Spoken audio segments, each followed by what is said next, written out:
2-unit TV wall mount bracket installation. Isang Haier 50 inches Google TV dito sa Gulfview Tulomo ng Davao City, at isang Sony 43 inches Google TV dito sa Monteris, Magtuod ng Davao City.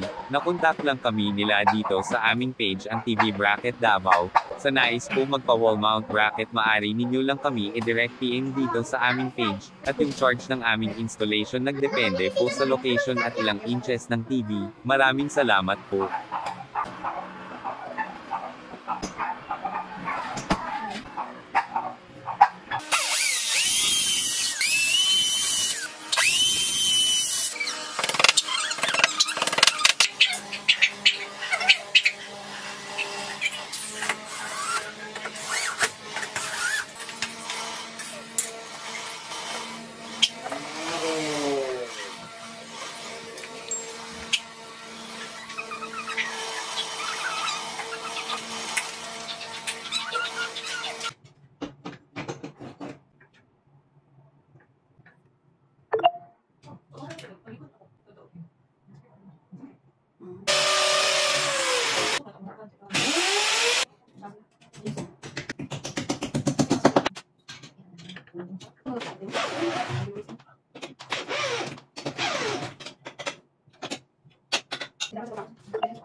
Okay.